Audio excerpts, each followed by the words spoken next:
একটি মাত্র ঝড় যা তৈরি হয়ে মাত্র কয়েকদিনে কিন্তু ধ্বংস করে হাজারো বাড়িঘর। পশ্চিমবঙ্গে একটি ঝড়ের পূর্বাভাস দেওয়া হয়েছে। তো আজকে আমরা আলোচনা করব এই ঘূর্ণিঝড় কিভাবে সৃষ্টি হয় বা কেন এটি বা সৃষ্টি হয়, আর একটি নির্দিষ্ট এলাকায় কেন এই ঝড়টি হয়। পশ্চিমবঙ্গে ঘূর্ণিঝড় সংক্রান্ত সর্বশেষ আপডেট অনুযায়ী 2025 সালের মে মাসে বঙ্গোপসাগরে একটি নিম্নচাপের সৃষ্টি হওয়ার সম্ভাবনা রয়েছে, যা 23 থেকে 28 মের মধ্যে ঘূর্ণিঝড়ে পরিণত হতে পারে। এই সম্ভাব্য ঘূর্ণিঝড়ের নাম হতে পারে শক্তি, যদিও ভারতীয় আবহাওয়া দপ্তর IMD এখনও পর্যন্ত কোনো ঘূর্ণিঝড়ের পূর্বাভাস দেয়নি। তবে আবহাওয়াবিদদের মতে এটি উড়িষ্যা, পশ্চিমবঙ্গ এবং বাংলাদেশের উপকূলীয় অঞ্চলে প্রভাব ফেলতে পারে।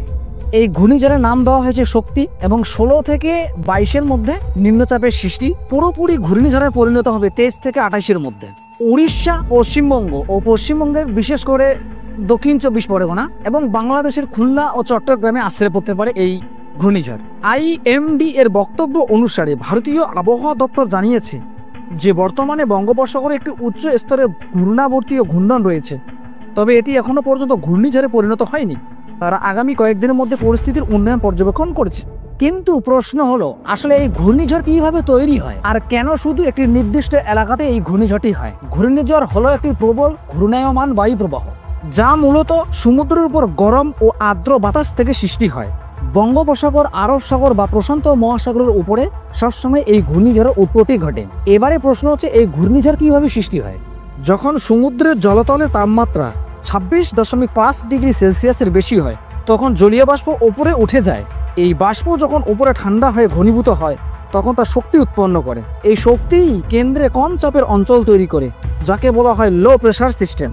চারপাশের বাতাস তখন সেই কেন্দ্রের দিকে ছুটে আসে এবং পৃথিবীর ঘূর্ণনের কারণে বাতাস ঘুরতে শুরু হয়, আর ফলেই ঘূর্ণিঝড় সৃষ্টি হয়।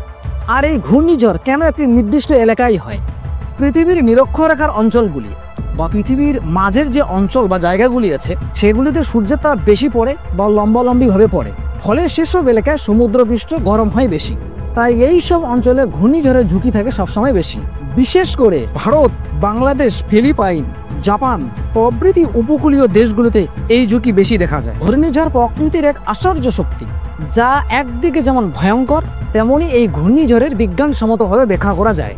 এটা বোঝা জরুরি যে ঘূর্ণিঝড় রোধ করা যায় না, কিন্তু আগাম প্রস্তুতি নিয়ে প্রাণ ও সম্পদকে রক্ষা করা যায়। আপনার এলাকায় যদি ঘূর্ণিঝড়ের সতর্কতা জারি করা হয়, তাহলে সরকারি আদেশ মানুন এবং নিরাপদ আশ্রয়ে যান। এই ভিডিওটি যদি আপনাকে সাহায্য করে থাকে, তাহলে অবশ্যই লাইক, কমেন্ট এবং শেয়ার দিয়ে পাশে থাকবেন। বিশেষ করে চ্যানেলটিকে সাবস্ক্রাইব করবেন। ধন্যবাদ।